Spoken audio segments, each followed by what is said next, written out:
नमस्कार, your stocks में आपका स्वागत है। आपके साथ मैं हूं मानसी दवे और मेरे साथ है पूजा और प्रशांत। भारतीय बाजार आज कह सकते हैं कि 2 दिन की धुआंधार तेजी जो देखने की हमने यहां पर देखे, उसके बाद नए शिखर भी छुए हैं। आज के सत्र में भी हमने एक्शन देखा, लेकिन वो एक्शन जो है फ्रिजल आउट होता हुआ देखने को मिला। इस वक्त 19,323 के लेवल्स पर 19,400 के पार भी गया है आज ही के ट्रेडिंग सेशन में निफ्टी, और वहां से आप देखिए फिसलता हुआ एक डीप डाइव डिप यहां पर देखने को मिला करीब 9:51 पर, और उसके ठीक बाद इस वक्त अगर आप देखेंगे संभलने की कोशिश में हरे निशान के साथ ट्रेड करते हुए कोशिश जरूर है, लेकिन इस कोशिश में आज कामयाबी इस वक्त तो नहीं नजर आ रही है। सेकंड हाफ तक बाजार की चाल क्या बदलती या नहीं, इस पर नजर रहेगी। बैंक निफ्टी की अगर तस्वीर देखेंगे 45,178 के स्तर पर, वहां पर भी कामकाज देखने को मिला है लाल निशान के साथ। बिकवाली का दबाव वहां पर हावी होता हुआ, और इसके अलावा करीब 50 अंकों की खरीदारी आप देखेंगे 65,251 के लेवल्स पर सेंसेक्स में कामकाज इस वक्त। मिड कैप और स्मॉल कैप पर खास तौर से नजर रखें,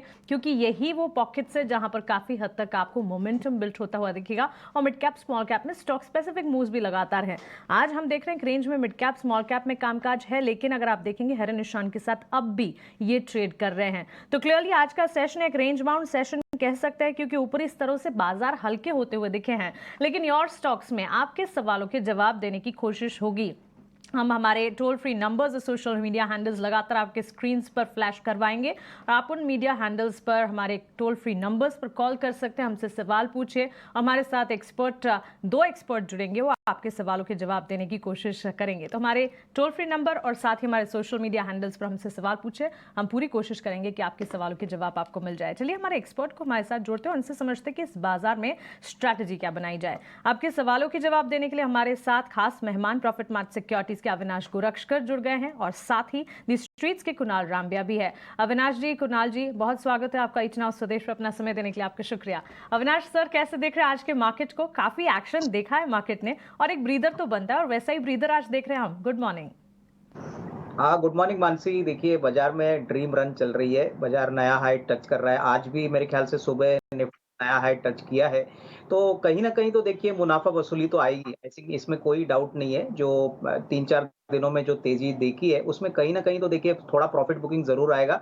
बट मेरे ख्याल से देखिए पैनिक का कोई इश्यू नहीं है। मेरे ख्याल से ये मुनाफ़ा वसूली अगर आती है, तो मार्केट्स मेरे ख्याल से थोड़ा और हेल्दी हो जाएगा अगली चाल के लिए, क्योंकि जो नया ट्रिगर मार्केट के लिए अभी आने वाले दिनों में है, वो क्वार्टरली रिजल्ट्स रहेंगे, क्योंकि अनुमान है कि Q1 FY24 का भी काफ़ी स्ट्रॉन्ग रहेगा। तो ज़्यादातर आपको बहुत स्टॉक स्पेसिफिक एक्शन जुलाई 12 से आएगी, जब कंपनीज़ अपने नतीजे डिक्लेयर करेंगी। तो मेरे ख्याल से प्रॉफिट बुकिंग अगर आता भी है, तो इसमें कोई डरने की बात नहीं है। Quality mid caps, quality front line जो कंपनियाँ हैं, जहाँ पे अगर अच्छी खासी गिरावट आती है, तो खरीदने के मौके बनेंगे। तो इसमें कोई डाउट नहीं कि ये अगेन बाय ऑन डिक्लाइन वाला ही मार्केट रहेगा। ठीक है, तो बाय ऑन डिक्लाइन की स्ट्रेटजी यहां पर आपको अपनानी है। और जैसा कि हम हमेशा कहते हैं कि इस शो में हम आपके तमाम सवालों को लेते हैं, तो सवालों का जरा सिलसिला हम शुरू कर लेते हैं। राजेश हैं लखनऊ से, और व्हाट्सएप के जरिए इन्होंने अपना सवाल हम तक पहुंचाया है, और इनका सवाल है बिरला सॉफ्ट के 5,000 शेयर इनके पास हैं, 338 के भाव पे इन्होंने लिया हुआ है। कुणाल जी, गुड मॉर्निंग। बताएं क्या सलाह होगी इन्हें? Very good morning. अगर हम ओवरऑल बिरला सॉफ्ट के फॉर्मेशन की बात करते हैं, तो चार्ट ने बहुत ही अच्छी, इनफैक्ट ये काउंटर ने बहुत ही अच्छी तेजी बताई है। अगर आप अप्रैल के लो की बात करें, तो 255 का लेवल था, वहां से 350 तक ये पहुंचा है, और अभी भी higher top higher bottom continues है। अगर हमारे व्यूअर का लंबी अवधि का नजरिया है, तो डेफिनेटली यहाँ पे बने रह सकते हैं, और इसका पोजिशनल टारगेट करीब 375 से 380 के लेवल का हो सकता है। बट अगर इनका शॉर्ट टर्म का व्यू है, तो ये बहुत ही अच्छा लेवल है, जहाँ पे एक बार प्रॉफिट बुकिंग की जा सकती है। और अगर काउंटर थोड़ा सा नीचे आता है, 320 325 पे आता है, तो शायद उसमें एक बार री एंट्री भी की जा सकती है। ओके, तो ये है व्यू बिरला सॉफ्ट पर। अगला सवाल ले लेते हैं, और जोधपुर से हमारे साथ अगले दर्शक जुड़े हैं। राम, नमस्कार। किस स्टॉक पर सवाल है आपका? पूछिए। हाँ मैडम, मेरा सवाल ये है, मेरे पास कैंपस एक्टिवेयर के 1,000 शेयर है, 327 रुपए की रेट पे। 327 पे? ओ जी, ठीक है, तो आपको राय यहाँ पर दिलवा देते हैं। अविनाश जी, आप सजेस्ट करिए। कैंपस एक्टिवेयर थोड़ा इन्होंने गिरावट में एंट्री करने की कोशिश की, लेकिन फ़ायदा नहीं मिला। और कैंपस एक्टिववेयर में हम देख रहे हैं काफ़ी समय से एक डाउन ट्रेंड में लगातार स्टॉक कारोबार कर रहा है। आउटलुक क्या बन रहा है आपका? कंपनी के फंडामेंटल्स कैसे लग रहे हैं? इन्हें बने रहने की सलाह देंगे यहाँ पर? देखिए पूजा, कैंपस एक्टिववेयर में हमको लग रहा है कि ये नॉन लेदर फुटवेयर में सबसे बड़ा प्लेयर इंडिया में है। इनका ज्योग्राफिकल प्रेजेंस भी काफी स्ट्रांग है। पिछले 2 क्वार्टर्स सारे फुटवेयर कंपनीज के लिए leather as well as non leather वाले जो सेगमेंट वाले जो फुटवेयर कंपनी है, इनके लिए काफी खराब था। बट मेरे ख्याल से जो नया सीजन शुरू हो गया है, एटलीस्ट फाइनेंशियल ईयर FY24 का, हमको लग रहा है कि वापस रिकवरी आएगी। और सबसे बड़ी बात ये जिस प्रकार के अर्बन मार्केट्स में अपना प्रोडक्ट बेचते हैं और जिस कैटेगरी के कस्टमर को बेचते हैं, यहाँ पे प्राइसिंग पावर इनके पास काफी सिग्निफिकेंट है। रॉ मटेरियल के खर्चे इनके काफी बड़े थे, वॉल्यूम ग्रोथ थोड़ा सा इम्पैक्ट हो चुका था। तो मुझे लग रहा है कि अगर ये साल भर का नजरिया रखते हैं तो डेफिनेटली इन्होंने काफी अच्छे लेवल पे एंट्री की है, कंपनी भी काफी अच्छी है। तो थोड़ा सा टाइम और पेशेंस यहाँ पे थोड़ा और स्पेंड करने की जरूरत है, तो अच्छा रिस्क रिवॉर्ड मिल सकता है। 12-15 महीने का व्यू रखिए, यहाँ पे होल्ड करने की रहे। 12 से 15 महीनों का एक व्यू रखना है, यानी कि लॉन्ग टर्म पर्सपेक्टिव मानकर आप चले। Campus active in fact footwear stocks हैं, हमने पिछले दिनों भी देखा कई सारी खबरों के दम पर, कई सारे फैक्टर्स के दम पर फुटवेयर स्टॉक्स में एक्शन था भी। और यहाँ पर ऑफकोर्स हम देख रहे हैं इस वक्त बिकवाली का दबाव आज के सत्र में है, लेकिन एक लॉन्ग टर्म यानी कि लंबी अवधि का नजरिया अगर बनाकर चलेंगे तो रिटर्न जरूर पाएंगे। चलिए आगे बढ़ते हैं। हमारे साथ एक लाइव कॉलर जुड़ गई हैं इंदौर से हमारे साथ। अच्छा, मिस्टर RK गुप्ता हमारे साथ इंदौर से जुड़े हैं। नमस्कार, आप अपना सवाल पूछें। अच्छा, चलिए इनका सवाल हमारे पास है। इनका कॉल ड्रॉप हो चुका है, लेकिन सवाल सुजलॉन पर है। और सुजलॉन के स्टॉक में 5000 शेयर्स की खरीदारी की है इन्होंने। 15 रुपये 20 पैसे अपने एंट्री लेवल्स बता रहे हैं। सुजलॉन की करंट मार्केट प्राइस एक बार देखते हैं। और सुजलॉन को तो इनफैक्ट पिछले 5 सेशंस के मूव्स को देखना चाहिए। आज हम देख रहे हैं करीब 6% की तेजी है, लेकिन पिछले 5 सत्रों में करीब 25% के मूव सुजलॉन के स्टॉक प्राइस में देखने को मिल चुके हैं। कुणाल, आपसे ये सवाल होगा, क्योंकि 1 महीने के ट्रेंड को अगर देखेंगे वहां पर अच्छी खासी मजबूती, 50% तक के मूव्स यहाँ पर अगर ट्रेंड हम दिखा पाए 6 महीने में, यहाँ पर हमने देखा है करीब 60% के मूव्स दिखा रहा है। कुछ पॉजिटिव ट्रिगर्स है, क्योंकि मई महीने में कई सारे ऑर्डर्स भी मिलते हुए दिखे। फंडामेंटली तो काफ़ी हद तक न्यूज़ फ्लोज के चलते स्टॉक में एक्शन है। मैनेजमेंट की कमेंट्री भी आई थी कि भारत में विंड एनर्जी पॉलिसी में बदलाव से काफ़ी हद तक फायदा मिलेगा। तो टेक्निकली क्या लगता है, क्योंकि सुजलॉन एक ट्रेडर्स फेवरेट स्टॉक तो है, और इस वक्त अगर आप देखें तो मूव्स काफ़ी बढ़े नजर आ रहे हैं इसमें। तो जिस तरह आपने बताया, इसमें रिसेंटली हमने बहुत सारे अपडेट्स सुने और इनफैक्ट काउंटर में बहुत ही अच्छा मोमेंटम भी बना हुआ है। और अगर ट्रेंड की बात करें तो short term trend definitely positive है, लेकिन ये सब काउंटर्स में हमें इतना ये भी जरूर याद रखना होगा कि जब ये गिरावट आती है, इसमें हर एक लेवल पे कहीं ना कोई इन्वेस्टर स्टक होता है या तो ट्रेडर स्टक होता है, और उसकी वजह से इसमें रेगुलर सप्लाई भी आ सकती है। मार्च 2012 से लेके अब तक की अगर बात करें, सो इतनी लंबी अवधि का नजरिया, जो मैं 10 साल के लेवल की बात कर रहा हूँ, सो इसमें आपने करीब करीब एक रेजिस्टेंस जोन देखा है, और वो है 22 रुपए से लेके 25 रुपए के बीच में। ये काउंटर अगर 22 से 25 के बीच में पहुंचता है तो आई थिंक ये एक बहुत ही बड़ा मैसिव रेजिस्टेंस होगा जो काउंटर विटनेस करेगा। फॉर टाइम बिंग बने रहे, बट ये अगर काउंटर 20 और 22 के नजदीक पहुंचता है तो आई थिंक शॉर्ट टर्म या mid term point of view से भी एक बार प्रॉफिट बुकिंग करना जरूरी है। फॉर टाइमिंग एक ट्रेलिंग स्टॉप लॉस लगा दीजिए, और वो ट्रेलिंग स्टॉप लॉस है 13 रुपए 75 पैसे या 14 रुपए का। एक ट्रेलिंग स्टॉप लॉस लगा के ये पोजीशन कैरी करिए। टारगेट इसका 20 से 22 रुपए के बीच। ठीक है, तो 20 से 22 रुपए का टारगेट है, और इन लेवल्स पर आपको नज़र भी रखनी है, क्योंकि यहाँ पर जो है वो आप प्रॉफिट बुक कर सकते हैं। और अगर आपको स्टॉप लॉस लगाना है, ट्रेलिंग स्टॉप लॉस, तो यहाँ पर आपको 13.5 रुपए से लेकर 14 रुपए तक का आप स्टॉप लॉस लगा सकते हैं। चलिए अगले हमारे कॉलर की ओर बढ़ते हैं, और इनका नाम है सौरभ, जो कि कोलकाता से हैं। सौरभ, पूछें अपना सवाल। Good morning. लगता है कुछ तकनीकी दिक्कत है जिसकी वजह से सौरभ से हमारा संपर्क फिलहाल टूट गया है, लेकिन सवाल सौरभ का हमारे पास है। सौरभ का सवाल है कि HDFC लाइफ के इनके पास 170 शेयर हैं, 553 के भाव पे इन्होंने लिया हुआ है। अविनाश सर, बताएं क्या राय होगी। पिछले अगर 5 ट्रेडिंग सेशंस को देखें तो यहाँ पर लगातार जो है वो एक गिरावट का सिलसिला तो कायम है, लेकिन फिलहाल सौरभ जो है वो अच्छे खासे मुनाफे में। नहीं, बिल्कुल प्रशांत, मुझे लग रहा है कि देखिए HDFC लाइफ में हमको लग रहा है कि पिछले 2 साल के काफ़ी बड़े चैलेंजेस के बाद इस साल इंश्योरेंस मार्केट काफ़ी अच्छी तरह से ग्रो करेगा। सबसे बड़ी बात अभी एचडीएफसी और एचडीएफसी बैंक का मर्जर का विलय का फाइनल अप्रूवल आ चुका है, तो उसके बाद जो भी ग्रुप कंपनीज़ है जैसे कि एचडीएफसी लाइफ है, एचडीएफसी एएमसी है, यहाँ पे हमने अच्छी तेज़ी देखने को मिली है। एचडीएफसी लाइफ की बात करें तो नज़रिया अगर मीडियम टू लॉन्ग टर्म है तो यहाँ पे ये निवेशित रहे। ऑलरेडी इन्होंने अच्छे एंट्री लेवल पे इन्वेस्टमेंट किया है। मेरे ख्याल से नज़रिया कम से कम 12-18 महीने का रखिए, क्योंकि इंश्योरेंस मार्केट हम क्वार्टर टू क्वार्टर तो एनालाइज़ नहीं कर सकते, लेकिन अगले साल, डेढ़ साल की अगर बात करें तो अच्छी खासी कमाई इवन करंट लेवल्स पे हो सकती है। मार्केट लीडर है और मुझे लग रहा है कि इंश्योरेंस मार्केट में जिस प्रकार का ट्रैक्शन अभी दिख रहा है, एफवाई 24 कम से कम पिछले साल के हिसाब से काफ़ी अच्छा होना चाहिए। तो होल्ड करने की राय। ठीक है, तो अभी आप मुनाफे में हैं, लेकिन कोई दिक्कत वाली बात नहीं है। थोड़ा गिरा है स्टॉक, लेकिन बने रहिए और थोड़े लंबे समय के लिए होल्ड करिए, आपको काफ़ी फायदा मिलेगा इस स्टॉक से। आगे बढ़ते हैं और अब रुक करते हैं हमारे खास सेगमेंट का, जिसमें कि हम आपको बताएंगे ऑप्शन के लिहाज से कमाई के मौके कहाँ दिखाई दे रहे हैं, और वक्त है ऑप्शन का चैंपियन जानने का।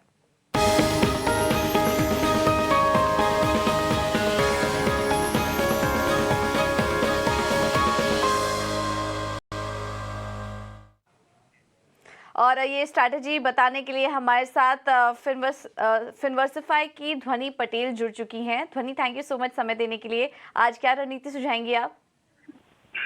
बिल्कुल, गुड मॉर्निंग। और आज सबसे पहले अगर बात करते हैं इंडेक्स की, तो ओवरऑल इंडेक्स में एक बुलिश मूव देखने को मिला है हमें पिछले कुछ दिनों में। यहाँ पे अगर हम बैंक निफ्टी की बात करें तो फर्स्ट हाफ में डेफिनेटली यहाँ पे एक थोड़ी सी कमजोरी देखने को मिली थी, बट मार्केट वापस से रिकवर कर रही है और इसी की वजह से बैंकिंग स्टॉक जो है वो यहाँ पे फोकस में रहेंगे मेरी तरफ से। एसबीआई जो है उसमें मुझे यहाँ पे एक अपसाइड का मोमेंटम दिख रहा है। ओवरऑल स्टॉक भी जो है वो एक ब्रेकआउट यहाँ पे देने की कोशिश कर रहा है। यहाँ पे एडीएक्स भी इसके जो है वो पॉजिटिव है, वॉल्यूम्स का भी यहाँ पे अच्छा सा एक इनिशिएटिव देखने को मिल रहा है। तो मेरी तरफ से जो ऑप्शन में ट्रेड यहाँ पे रहेगा, तो एसबीआई में आपको 590 का जो कॉल ऑप्शन है वो बाय करके चलना है। इसमें आपका जो टारगेट ऊपर की तरफ में रहेगा, तो फर्स्ट 21 का टारगेट है, उसके बाद 24 तक के यहाँ पे टारगेट अचीवेबल हो सकते हैं। नीचे की तरफ पे 12 का स्टॉप लॉस लगाना है।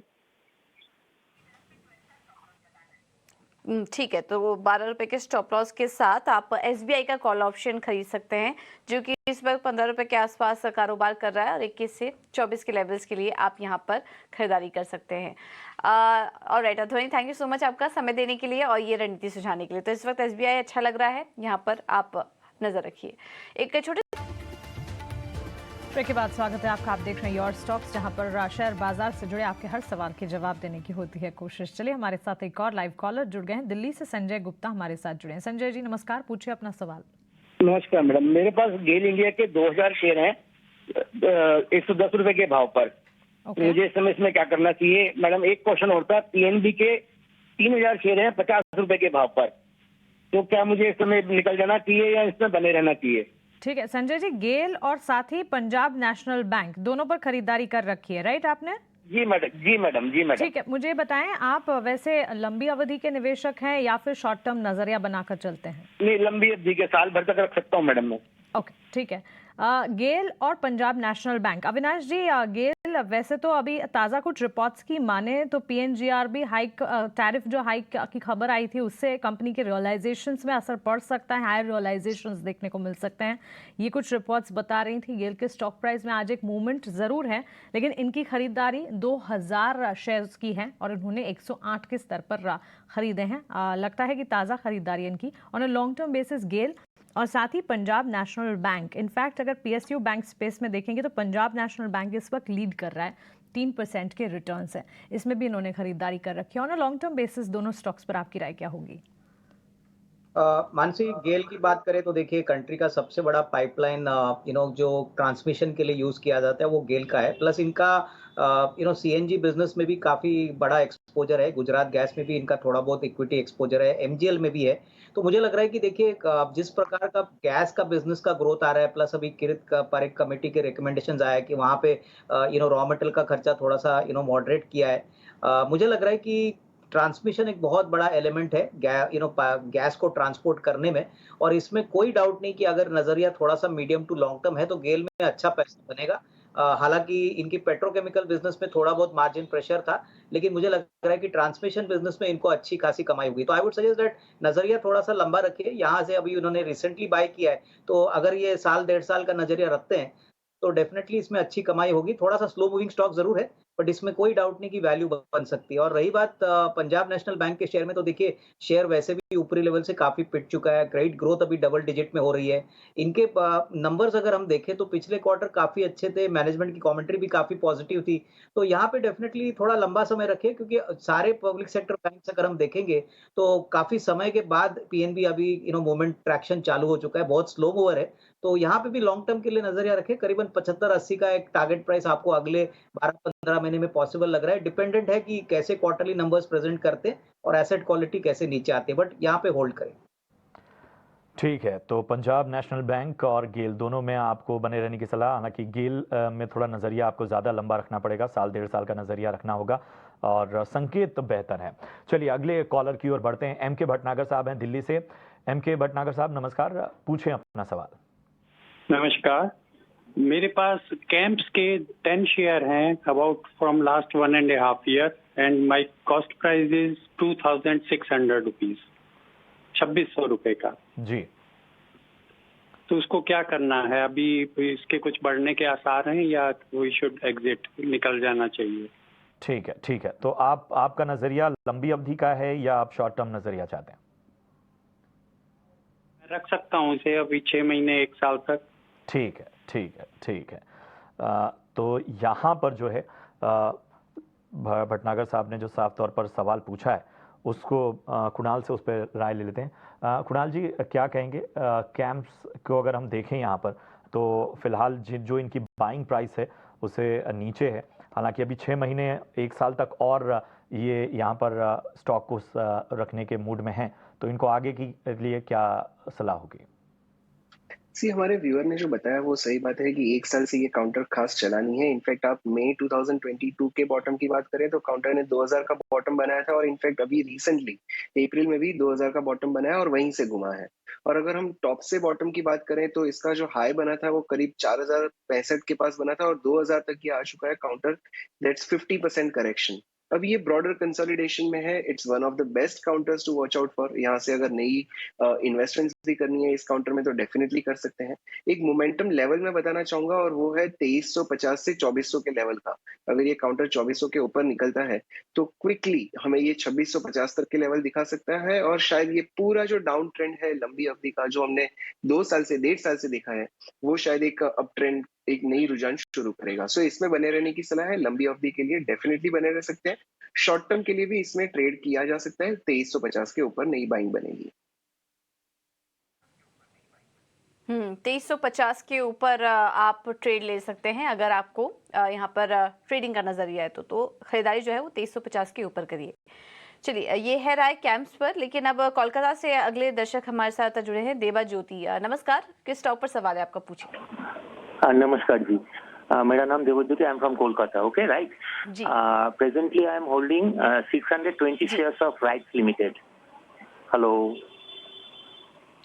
ओके जी, देवा ज्योति जी ये बताइए, ये लॉन्ग टर्म के लिए लिया है आपने या फिर ट्रेडिंग के लिए लिया था राइट्स को? ना, ये एक्चुअली हमने ट्रेडिंग के लिए लिया था, नहीं लॉन्ग टर्म के लिए हम रखेंगे। वैसे ये 2-3 दफे हम इसको ले चुके और बेच भी दिए प्रॉफिट लेके।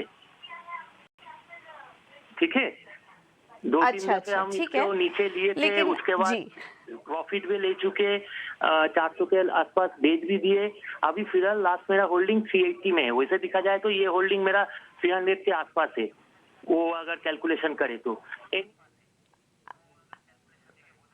ओके, ठीक है, समझ गए हम आपको। राइट्स काफ़ी अच्छा रुझान दिख रहा है। होपफुली आपने अच्छे से स्टडी भी किया होगा इस स्टॉक को। मुनाफा भी कमा रहे हैं और इस वक्त जो करंट प्राइस है वो 380 के पास ही होल्ड कर रहे हैं। अविनाश जी आप सजेस्ट करिए, राइट्स पसंद आ रहा है इनको, अभी भी मौजूदा लेवल पर इतना ही अट्रैक्टिव लग रहा है और तेजी के लिए बने रहे स्टॉक में? देखिए राइट्स रेलवे इंफ्रा थीम का एक रिलेटेड स्टॉक है। बहुत तेजी हमने रेलवे इंफ्रा के स्टॉक्स में देखी है। राइट्स में भी अच्छी तेजी हमने देखी है। सबसे खास बात राइट्स में है कि इनका जो बिजनेस मॉडल है वो बहुत एसेट लाइट है। कंसल्टेंसी बिजनेस करीबन 40-45% कंट्रीब्यूट करते हैं, बैलेंस टर्नकी प्रोजेक्ट्स करते हैं। इनका एक्सपोर्ट बिजनेस भी काफी बड़ा है और ज्यादातर रेलवेज के साथ वो बहुत क्लोजली काम करते हैं। ऑर्डर बुक भी बहुत अच्छी है, करीबन 3,500-4,000 करोड़ की ऑर्डर बुक है। तो मुझे लग रहा है कि देखिए यहाँ पे ट्रेडिंग अगर ये ना करे, लेकिन अगर थोड़ा सा टाइम फ्रेम पोजिशनल बेट ले, तो मुझे लग रहा है कि अच्छी खासी कमाई हो सकती है। मेरे हिसाब से 450 450 का एक मीडियम टर्म टारगेट भी बन सकता है, प्रोवाइडेड ये थोड़ा सा लंबा सोचे, कम से कम 12-18 महीने सोचे, क्योंकि ये स्टॉक थोड़ा सा स्लो चलता है, बट डेफिनेटली इसमें वैल्यू अच्छी है। कंपनी बिल्कुल कर्जा मुक्त है और ऑर्डर बुक अच्छी होने के कारण रेवेन्यू विजिबिलिटी भी अच्छी है, तो यहाँ पे होल्ड करें।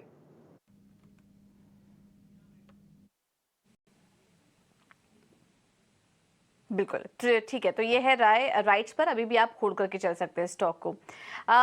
चलिए देखिए, हर दिन आपके लिए कमोडिटी मार्केट की बारीक बातों को आसान भाषा में हम लेकर आते हैं और इसे लेकर हमारे सहयोगी विश्व मोहन हर रोज हमारे साथ जुड़ते हैं। तो आज आइए विश्व मोहन से समझते हैं कि कमोडिटी की ABCD में क्या है खास।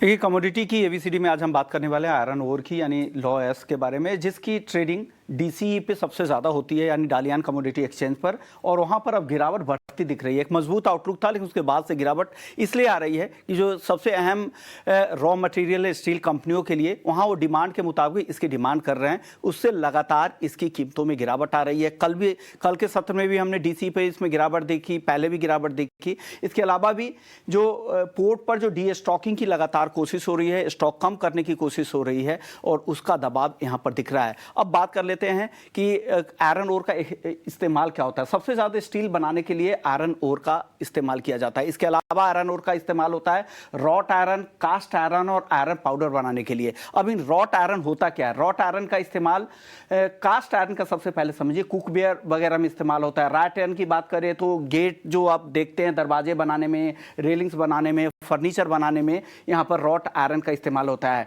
और जो आयरन का जो पाउडर होता है उसका इस्तेमाल होता है पटाखे, बैटरी, पेंट्स जैसे उसके रॉ मटेरियल में इसका इस्तेमाल होता है। स्टील में तो सबसे ज़्यादा आयरन ओर का इस्तेमाल होता है। तो मल्टीपर्पज़ इस्तेमाल है। जो तमाम मेटल कंपनियां हैं उनके रॉ मटेरियल के तौर पर आयरन ओर का उत्पादन होता है। ऑस्ट्रेलिया, चीन, ब्राज़ील आयरन ओर के बड़े उत्पादक देश है। इसके अलावा भारत, यूक्रेन, रूस, ये भी बड़े उत्पादक देशों में आयरन ओर के आते हैं। और इसके जो फंडामेंटल्स है वो इकोनॉमी की ग्रोथ, स्टील की मांग और सप्लाई, किस तरह की डिमांड ग्रोथ है, सरकार की पॉलिसी किस तरह की है, ये सारे फैक्टर्स हैं जो इसके फंडामेंटली आयरन ओर की कीमतों को ड्राइव करते हैं। और यही वजह है कि दुनिया की बड़े एक्सचेंज, CME जो शिकागो मर्केंटाइल एक्सचेंज है, LME है लंदन मेटल एक्सचेंज, और डालियान कमोडिटी एक्सचेंज जो चाइना का है, यहाँ पर बड़े लेवल पर, बड़े स्केल पर इसकी ट्रेडिंग होती है। बिल्कुल विश्व मोहन, बहुत शुक्रिया आपका ये कमोडिटी के ABCD में खास आयरन ओर पर ये सारी रिसर्च हमें बताने के लिए। देखिए, हर जगह आप वैसे कमोडिटी मार्केट्स में, नॉन एग्री, एग्री कमोडिटी में क्या कुछ हो रहा है और स्ट्रैटेजिकली क्या करना चाहिए ये तो जानते ही हैं, लेकिन इससे एक कदम आगे बढ़कर कमोडिटी के ABCD में हम इन कमोडिटीज़ की बारीक बातें भी आप तक पहुँचाना चाहते हैं। और इसी का जीता जागता एग्जाम्पल है अभी जो आयरन ओर प्राइस में नरमी पर रिसर्च मृत्युंजय विश्व मोहन ने हमें बताई। और इनफैक्ट यहाँ पर अगर आप देखेंगे तो आयरन ओर की फ्यूचर्स ट्रेडिंग होती है और CME group, London metal exchange और डालियान कमोडिटी एक्सचेंजेस पर भी ये ट्रेडिंग होती है। तो इसलिए ये खास है और इस वक्त इस कमोडिटी में नरमी आ रही है। चलिए आगे बढ़ते हैं और अब हमारे साथ हमारे अगले व्यूअर जुड़ गए हैं व्हाट्सएप से। मृत्युंजय जुड़े हैं और मृत्युंजय के दो सवाल हैं। एक तो IRCTC और साथ ही टाटा पावर, दोनों स्टॉक्स पर इन्होंने खरीदारी कर रखी है। अभी थोड़ी देर पहले राइट्स लिमिटेड की हम बात कर रहे थे जो कि रेलवे सिविल इंफ्रा कंस्ट्रक्शन से जुड़ी कंपनी है, और अब IRCTC। रेलवे स्टॉक्स में लगातार हम देखते हैं मोमेंटम भी होते हैं, नए ऑर्डर विन्स भी होते हैं, कुछ खबरों के दम पर भी एक्शन होता है। और IRCTC पर मृत्युंजय की अगर खरीदारी की बात करें, 22 शेयर्स इन्होंने खरीदे हैं 764 के दाम पर। करंट मार्केट प्राइस को अगर देखेंगे वहां से करीब 3000 रुपए का नुकसान मृत्युंजय झेल रहे हैं। और इसके अलावा टाटा पावर के चार्ट्स भी देख लेते हैं और टाटा पावर में इनकी खरीदारी के लेवल्स भी देखते हैं। 31 शेयर 234 के स्तरों पर इन्होंने खरीदे हैं, 221 के लेवल्स पर ये इस वक्त ट्रेड करता हुआ दिख रहा है। अविनाश जी, टाटा पावर और IRCTC दोनों पर आपकी राय क्या होगी? देखिए पहली बात तो आईआरसीटीसी में उन्होंने थोड़े ऊपरी लेवल पे ये स्टॉक खरीदा है, लेकिन मेरा मानना है कि देखिए इस स्टॉक में एक बात आपको समझनी है कि ये रेगुलेटेड मोनोपोली है, प्लेटफॉर्म बिज़नेस है और कोविड के बाद अभी वापस पूरी तरह से नॉर्मलसी आ चुकी है। इनफैक्ट इनके एफवाई 23 के नंबर्स बहुत ही स्ट्रॉन्ग थे। बिज़नेस कमेंट्री भी काफ़ी अच्छी है और सबसे बड़ी बात ये कंपनी बिल्कुल कर्जा मुक्त है, कैश रिच है। तो अगर ये चाहे तो थोड़ा-सा एवरेज कर सकते हैं आईआरसीटीसी को करंट लेवल पे। मुझे लग रहा है क करंट मोमेंटम तो काफ़ी स्ट्रॉन्ग है, लेकिन इस साल नंबर्स और भी अच्छे आएँगे क्योंकि रेलवे ट्रैफ़िक और जो रेलवे और टूरिज़्म का इनका जो बिज़नेस है, वो बहुत अच्छी तरह से परफ़ॉर्म करेगा। तो कहीं न कहीं देखिए अगर थोड़ा-सा मीडियम टर्म व्यू है, तो अच्छा पैसा बन सकता है, बट शॉर्ट टर्म में हो सकता है कि स्टॉक थोड़ा अंडर परफ़ॉर्म करे, बट लॉन्गर टर्म में अगर ये चाहे, तो थोड़ा एवरेज करके इसमें पोज़ीशंस ऐड कर सकते हैं। दूसरा स्टॉक कौन-सा बोला था मानसी आपने? टाटा पावर में खरीदारी कर रखी है इन्होंने। इनके एंट्री लेवल्स हैं 234 रुपए।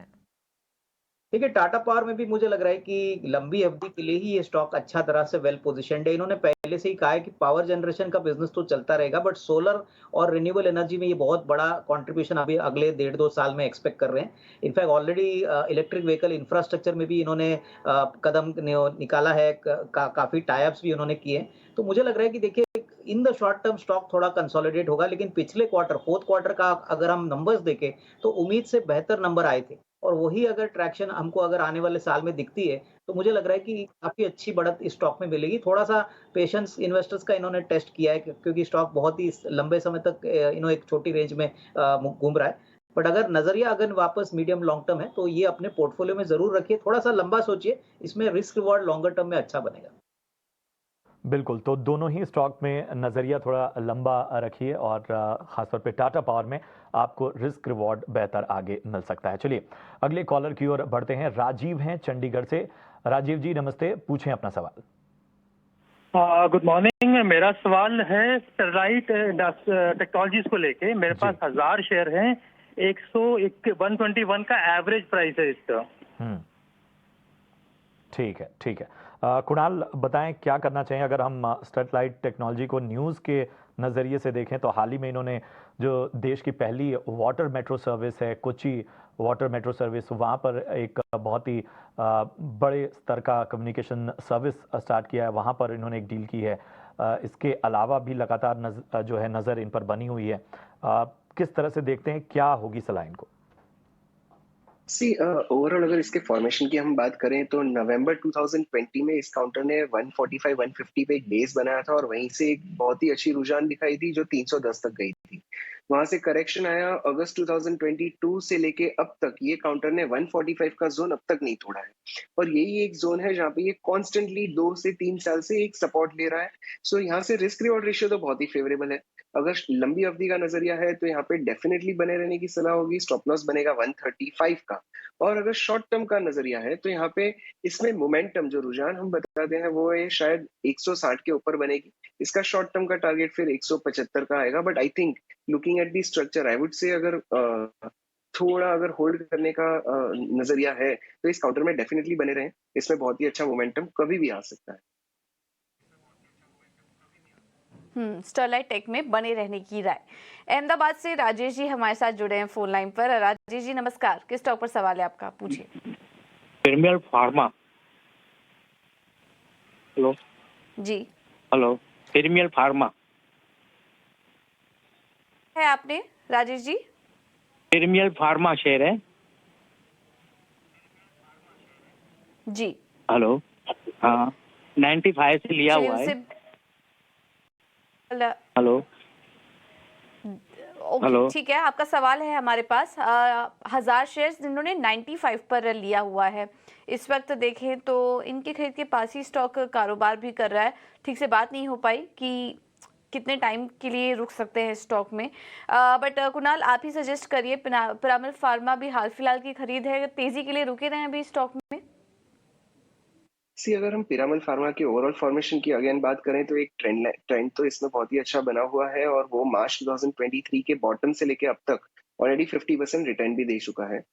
सिर्फ एक शॉर्ट टर्म जो रेजिस्टेंस है वो है 95 से 97 के जोन का।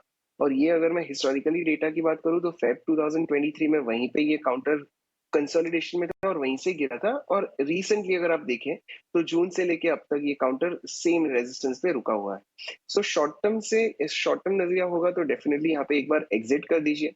ये काउंटर 97 98 की रेजिस्टेंस को क्रॉस करता है तो इसमें फिर से ये रुझान जो बनी हुई है वो कंटिन्यू होगी, अदरवाइज यहाँ पे एक साइडवाइज कंसोलिडेशन जोन भी आ सकता है। हमें जो सपोर्ट की बात करनी होगी वो है 88 पे। 88 पे एक स्टॉप लॉस लगा दीजिए, अगर बने रहना है तो डेफिनेटली बने भी रह सकते हैं। 88 का एक स्टॉप लॉस आपको मेंटेन करना है। पोजीशन को इंटैक्ट रखने के बारे में सोचा ज़रूर जा सकता है, लेकिन साथ ही आपको ये भी बताएंगे कि फार्मा स्पेस में तो कई सारी कंपनियां हैं जिसमें अच्छा खासा एक्शन है। पिरामल फार्मा क्योंकि आपने पोजीशन ले रखी है, इससे आप इंटैक्ट ज़रूर रखें, लेकिन वक्त वक्त पर इसे रिव्यू भी करते रहें, हमसे सवाल पूछें, और अगर आपके लेवल्स के ऊपर के लेवल्स अगर आपको मिलते हैं तो एक बार प्रॉफिट बुक करने के बारे में भी सोचा जा सकता है। और फार्मा में ही अगर प्ले आउट करना है तो अन्य कई सारे शेयर्स हैं जिस पर आप नज़र बनाकर चल सकते हैं। लेकिन चलिए एक और खास रिसर्च आपके लिए हम लेकर आते हैं, और ये रिसर्च जुड़ी हुई है एक नए लॉन्च से। जी हाँ, रिलायंस जियो ने जियो भारत फ़ोन नाम से एक नया मोबाइल फ़ोन लॉन्च किया है, और ये लॉन्च के बाद रिलायंस के शेयर पर आज दबाव देखने को मिल रहा है। इस फ़ोन में क्या खास है और रिलायंस के शेयर पर दबाव क्यों है, टेलीकॉम सेक्टर में इस वक्त क्या दिक्कतें या चैलेंजेस हैं, सारी की सारी रिसर्च लेकर हमारे सहयोगी सौमित सरकार हमारे साथ जुड़ गए हैं। सौमित, आप बताइए कि अगर हम बात करें तो ये 999 रुपीज़ में प्राइस किया गया है इस फ़ोन को, और इसके जो रिचार्ज प्लान्स होंगे 123 रुपीज़ पर मंथ का होगा। अब इस 123 रुपीज़ में किसी भी यूज़र को अनलिमिटेड कॉल्स मिलेंगे plus 14 GB of data every month मिल सकता है। अब अगर आप देखेंगे तो जो डेटा ऑफरिंग कर रहा है जियो वो करीब 7 टाइम्स ज़्यादा है पीयर्स के सामने, और प्राइसिंग जो है वो 31% लोअर है compare to Airtel and Vodafone Idea. But compare to Jio phone के एग्जिस्टिंग प्लान्स अगर आप देखेंगे तो प्राइसिंग 35% हायर है और डेटा अलाउंस सिर्फ 5 टाइम्स हायर है। अब ये लॉन्च क्यों नेगेटिव देखने को मिल रहा है हमें पूरे सेक्टर के लिए? इनफैक्ट अगर आप देखेंगे तो ना ही रिलायंस जियो बट एयरटेल, वोडाफोन आइडिया और इंडस्टार सब में एक नेगेटिव दबाव देखने को मिल रहा है, क्योंकि एक कंसेंसस व्यू पहले ऐसा था कि pricing pressure competitive intensity sector में अब कम हो चुका है और आगे जाके टैरिफ हाइक होगा। बट चूंकि ये जो नया प्राइसिंग अनाउंस किया है जियो ने, इससे अब ऐसा व्यू बन रहा है कि कॉम्पिटिटिव इंटेंसिटी अभी भी काफ़ी ज़्यादा है और टैरिफ हाइक जल्द नहीं देखने को मिलेगा सेक्टर में आगे चल के। अब ये लॉन्च के साथ जियो जो 25 करोड़ 2G सब्सक्राइबर्स है उनको मेनली अपने नेटवर्क में लाने के लिए टारगेट कर रहा है। अब एयरटेल के पास अगर आप देखेंगे तो करीब 11 करोड़ 2G सब्सक्राइबर्स है, जो कि 33% है उनके सब्सक्राइबर बेस का, और 20% रेवेन्यू वो कंट्रीब्यूट करते हैं। और वोडाफोन आइडिया की अगर हम बात करें तो उनके पास करीब 10 करोड़ 2G यूजर्स है, जो कि करीब 46% है उनके यूजर बेस का, और 26% रेवेन्यू कंट्रीब्यूट करते हैं। और एनालिस्ट के हिसाब से अगर 40% यूजर भी अगर रिलायंस जियो पे शिफ्ट हो जाते हैं तो जो रेवेन्यू का इम्पैक्ट होगा एयरटेल और वोडाफोन आइडिया पे वो करीब 8 to 11% का है, और एबिटा इम्पैक्ट करीब 11 to 19% का हो सकता है। तो इसी कारण हमें ये दबाव देखने को मिल रहा है पूरे टेलीकॉम सेक्टर पे, क्योंकि जो टैरिफ हाइक होने की एक्सपेक्टेशंस थी वो अब नहीं रही है सेक्टर पे, क्योंकि ये नए प्राइसिंग जो है वो काफ़ी अग्रेसिव है रिलायंस जियो की तरफ से। सौमित, बहुत शुक्रिया ये रिसर्च हमें बताने के लिए। तो न्यू प्राइसिंग भले ही लॉन्च नया होता हुआ दिखा है, लेकिन पूरा का पूरा टेलीकॉम सेक्टर और टेलीकॉम स्पेस से जुड़ी जितने भी लिस्टेड प्लेयर्स हैं इस वक्त दबाव में, क्योंकि कॉम्पिटिटिव इंटेंसिटी जिसका ये मानकर चल रहे थे कि ज़्यादा नहीं है, इस लॉन्च के बाद और इसकी प्राइसिंग के बाद लगातार बढ़ती हुई, इनफैक्ट कह सकते हैं कि काफ़ी ज़्यादा है, और इसी के चलते टैरिफ हाइक जो वो जल्द नहीं दिखेगा। और ये वजह है कि हम देख रहे हैं कि आज सारे के सारे टेलीकॉम प्लेयर्स दबाव में हैं। अविनाश जी, रिलायंस देख लीजिए, भारतीय एयरटेल देखिए, लगभग हम देख रहे हैं भारतीय एयरटेल के प्राइस में भी 2-2.25% की गिरावट है दिन की शुरुआत से। सेशन की शुरुआत से ही जो डाउन टर्न्स हैं दोनों ही स्टॉक्स में नजर आ रहे हैं, और बिकवाली का दबाव अब भी जारी है। कैसे देखते हैं इन दोनों स्टॉक्स को आप? नहीं, मुझे लग रहा है कि देखिए टैरिफ को लेके मार्केट में चिंता है कि जो ट्रेंड है वो शायद अभी थोड़ा सा और कॉम्पिटिटिव होगा, क्योंकि ये फोन लॉन्च करने के बाद अनुमान है कि टैरिफ्स में थोड़ी बहुत कॉम्पिटिटिव इंटेंसिटी और बढ़ेगी। आज मैं पढ़ रहा था कि वोडाफोन ने तो एक्चुअली उनके टैरिफ्स बढ़ा दिए हैं, उन्होंने 99 रुपीज़ का जो उनका पैक था वो कैंसिल किया है, उन्होंने सीधा उसको 150 रुपए तक गए। तो काफ़ी प्लेयर्स है जो प्राइस इंक्रीज कर रहे हैं, लेकिन रिलायंस की बात करें, भारतीय एयरटेल की बात करें तो इनका कस्टमर बेस बहुत बड़ा है, और यहाँ पे अगर टैरिफ में कोई स्टैग्नेशन आता है या कटौती आती है तो डेफिनेटली मार्केट्स को फिक्र है कि इसका इम्पैक्ट प्रॉफिटेबिलिटी पे आएगा। तो हमको फर्स्ट क्वार्टर के बाद देखना पड़ेगा कि मैनेजमेंट का व्यू क्या है ओवरऑल आरपू ग्रोथ के ऊपर, और किस प्रकार से वॉल्यूम एक्सपेंशन ये प्लान कर रहे हैं। तो नियर टर्म में तो स्टॉक्स थोड़े रेंज बाउंड पे रहेंगे, लेकिन मुझे लग रहा है कि Q1 की कमेंट्री आने के बाद थोड़ा सा मैटर क्लियर होगा, तो तब तक मेरे ख्याल से यहाँ पे होल्ड करने की राय रहेगी। बिल्कुल, तो यहाँ पर आपको होल्ड करने की सलाह और इस पर एक विस्तृत व्यू देते हुए अविनाश सर, चलिए बढ़ते हैं आगे। सवालों का सिलसिला एक बार फिर से शुरू करते हैं। दीपक हैं हमारे एक दर्शक जिन्होंने फेसबुक के जरिए हम तक अपना सवाल पहुंचाया है। इनका सवाल है, BLS इंटरनेशनल के 800 शेयर इन्होंने लिए हैं और इनका जो प्राइस है वो है 29 रुपये। फिलहाल जो है वो अच्छे खासे मुनाफे में है। मेरे ख्याल से शायद प्राइस जो है वो थोड़ा सा शायद इस करेक्शन होगा, ये शायद 290 हो सकता है। फिर भी हम एक राय लेते हैं। कुणाल जी बताएं क्या राय होगी। मॉनसून का सीज़न भी है, ट्रैवल और बाकी चीज़ों की बात हो रही है।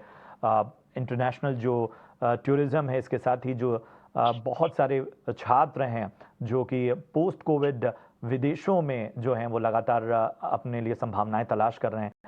BLS इंटरनेशनल उस सेगमेंट में बहुत बड़ा प्लेयर। अगर हम इसके फॉर्मेशन की बात करते हैं तो डेफिनेटली इसमें बहुत ही अच्छी रुझान बनी हुई है। इनफैक्ट BLS इंटरनेशनल में एक ट्रेंड जो रिसेंट ओपन हुआ था वो तो बहुत ही स्ट्रांग है। काउंटर ने 150 से लेके 210 तक के एक मूव बता दी है, बट ये काउंटर में हमें ध्यान में ये रखना होगा कि काउंटर बहुत ही स्लो मूविंग है। अगर लंबी अवधि का नजरिया है तो डेफिनेटली इसमें बने रह सकते हैं। ये रुझान कहाँ तक कंटिन्यू होगी वो बताना तो बहुत ही मुश्किल है, बट फॉर नाउ इसका जो प्रीवियस हाई था वो करीब दिसंबर 2022 में था 205। वो एक छोटा सा 208 से 209 का लेवल है, सॉरी, वहीं पे एक रेजिस्टेंस बन सकता है। काउंटर यहाँ पे थोड़ा कंसोलिडेशन में आ सकता है। शॉर्ट टर्म का नजरिया है तो यहाँ पे एक बार प्रॉफिट बुक करें। काउंटर अगर 190 195 के पास मिलता है तो हम डेफिनेटली री एंटर करने की सलाह देंगे, और अगर लंबी अवधि का नजरिया है तो इस काउंटर में बने रह सकते हैं। बिल्कुल, तो लंबी अवधि का नज़रिया है अगर आपका तो इसमें बने रहने की सलाह बेहतर जो है, यहाँ पर रिजल्ट्स आपको देखने को मिलेंगे। चलिए यहाँ वक्त हो गया एक छोटे से ब्रेक का। किरण जी नमस्कार, किस स्टॉक पर सवाल है आपका, पूछिए।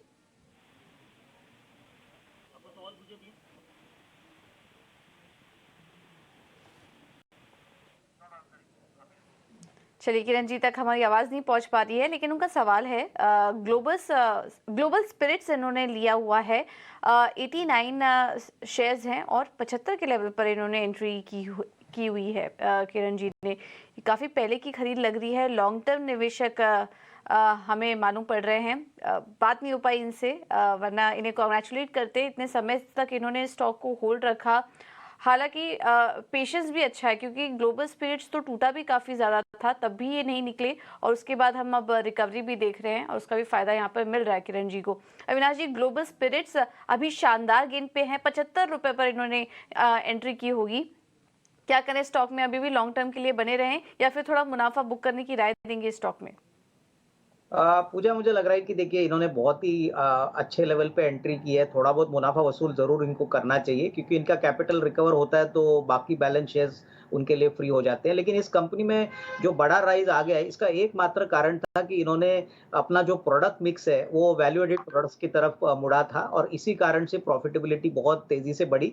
इनफैक्ट ये कंपनी लिकर स्पेस में है, लेकिन खुद का ENA भी बनाती है जो मेन रॉ मटेरियल होता है, और अभी करीबन 50 से 60% वैल्यू एडेड प्रोडक्शन से आता है, तो इसलिए मार्जिन्स में अच्छा इजाफा हो गया।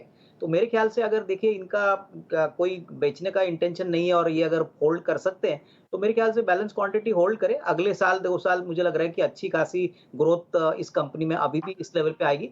तो मेरे ख्याल से थोड़ा सा बुक कर लीजिए और बैलेंस क्वांटिटी होल्ड करिए।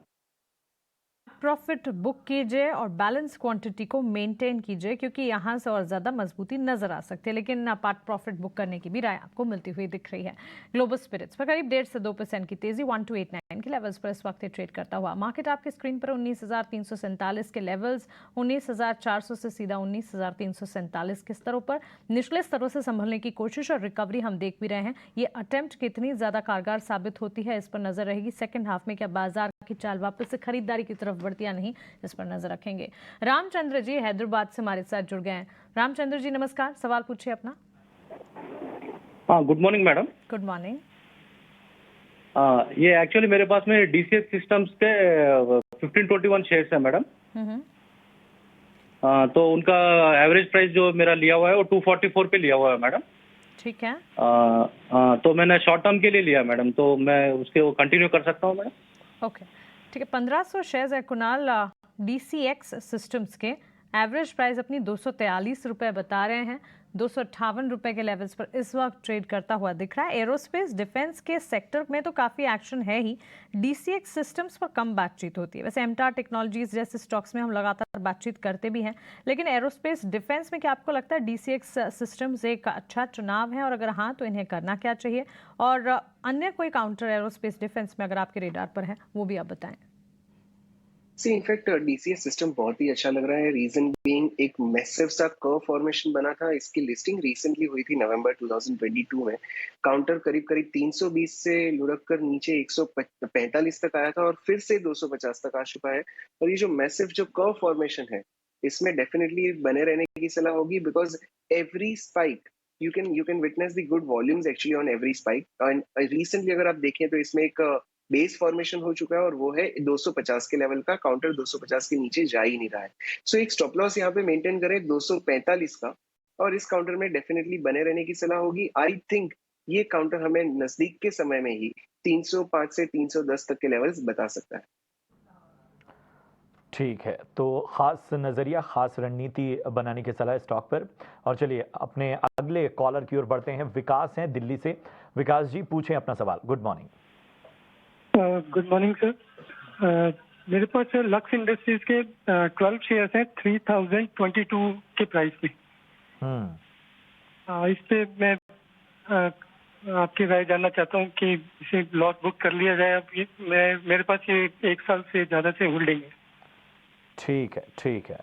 तो लक्स इंडस्ट्रीज़ पर राय चाहते हैं, और आज थोड़ा इसमें मोमेंटम नज़र आया, बल्कि हम देखें 5 डे इसका या 6 मंथ लगातार जो है वो गिरावट का दौर यहाँ पर जारी है।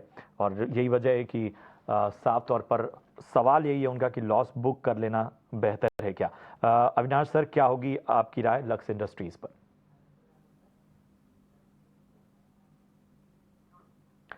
अविनाश सर, आप अपने आप को अनम्यूट कर लें सर।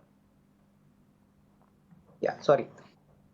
देखिए, लक्स इंडस्ट्रीज की बात की अगर हम बात करें तो पहली बात तो देखिए, ये जो इंडस्ट्री में काम करते हैं, इनरवेयर इंडस्ट्री, यहाँ पे not only lux industries but सारे प्लेयर्स पिछले 2 क्वार्टर से बहुत परेशानी से गुजर रहे थे, क्योंकि कॉटन यार्न की कीमतें बहुत बड़ी थी।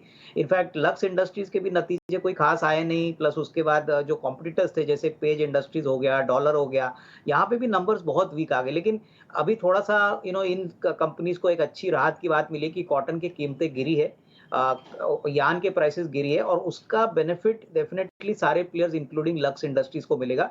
इनका प्राइस तो ऑलरेडी आधा हो चुका है, तो मैं इनको लॉस बुक करने की राय नहीं दूंगा। थोड़ा सा अगर ये इंतजार कर सकते हैं तो मेरे ख्याल से जो FY24 साल रहेगा प्रशांत, वो मेरे ख्याल से ये इनरवेयर कंपनीज के लिए काफी अच्छी रहेगी, क्योंकि सबसे बड़ी बात इनके पास ब्रांड है, इनके पास डिस्ट्रीब्यूशन नेटवर्क है। इनका एक ही प्रॉब्लम था कि कॉटन की कीमतें बहुत तेजी से बढ़ी थी, जो वो कस्टमर्स को पास नहीं कर पाए। तो नजरिया अगर कम से कम 12-15 महीने का रखते हैं तो रिकवरी जरूर आएगी, और डेफिनेटली ये ईस्ट इंडिया में काफी वेल एस्टैब्लिश्ड प्लेयर है, तो यहाँ पे होल्ड करने की राय रहेगी। लेकिन हाँ, थोड़ा सा इंतजार करिए, क्योंकि ये स्टॉक अभी इमीडिएटली तो नहीं चलेगा, बट अगले 6-12 महीने में अच्छी खासी कमाई होगी। ऑलरेडी सारे नेगेटिव प्राइस में डिस्काउंटेड है। ओके, तो बने रहने की राय यहाँ पर लक्स इंडस्ट्रीज में। चलिए अब अगला सवाल ले लेते हैं, और ये हमें राजस्थान से हमारे साथ अगले दर्शक जुड़े हैं। माफ कीजिएगा, हमारे पास ट्विटर पर सवाल आया है, लुपिन पर सवाल है RK जांगिड़ जी का, और लुपिन के इन्होंने 50 शेयर्स लिए हुए हैं 900 रुपए के लेवल्स पर। लुपिन में आज हम देख रहे हैं हल्की तेजी के साथ यहाँ पर कारोबार हो रहा है। कंपनी की एक दवा को USFDA की तरफ से मंजूरी मिल चुकी है, और इनकी भी खरीद हाल फिलहाल की लग रही है।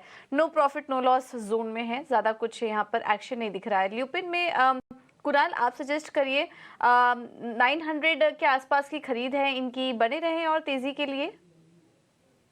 ये काउंटर ने बहुत ही अच्छी रुझान ऑलरेडी बता चुकी है। इनफैक्ट ये काउंटर जो बॉटम आउट हुआ था 640 पे, इसका पहला जो बाय कॉल जनरेट हुआ था टेक्निकली वो था 700 के लेवल का, और इसका जो पोजिशनल टारगेट हमने लगाया था वो था 975 का। इनफैक्ट एज ऑफ नाउ ये काउंटर ऑलरेडी 900 के लेवल पे पहुंच चुका है, और इतनी मैसिव रैली के बाद डेफिनेटली इसमें थोड़ी सी मुनाफा वसूली भी देखने मिल सकती है। अगर हमारे व्यूअर को कंफर्टेबल है तो एक 850 का स्टॉप लॉस मेंटेन करें और इस काउंटर में बने रहें। हमारा इसका इन हाउस जो टारगेट आ रहा है वो है करीब 975 का। 975 के टारगेट से बने रह सकते हैं, बट अगर शॉर्ट टर्म का नजरिया है तो यहाँ पे थोड़ी मुनाफा वसूली एक्सटेंड भी हो सकती है, काउंटर थोड़ा नीचे भी आ सकता है। In that case I would advise an exit, और थोड़ा नीचे जब आ जाए 865 के लेवल पे अगर आता है तो री एंट्री करने की सलाह बनेगी। ठीक है, तो थोड़ा समय अगर देंगे तो 975 के भी लेवल्स देखने को मिल सकता है। शॉर्ट टर्म में थोड़ा आपको और नुकसान झेलना पड़ सकता है ल्यूपिन में, ये सलाह इस वक्त निकल कर आ रही है। चलिए, फिलहाल इतने ही सवालों को हम शामिल कर पाएंगे। कुणाल जी, अविनाश जी, आप दोनों का ही बहुत बहुत धन्यवाद हमारे साथ जुड़ने के लिए और तमाम स्टॉक्स पर अपनी राय भी देने के लिए। तो फिलहाल अब मुझे, मानसी और प्रशांत को दीजिए इजाज़त। एक छोटे से ब्रेक के लिए हम यहाँ पर रुकेंगे और ब्रेक के बाद आपके लिए लेंगे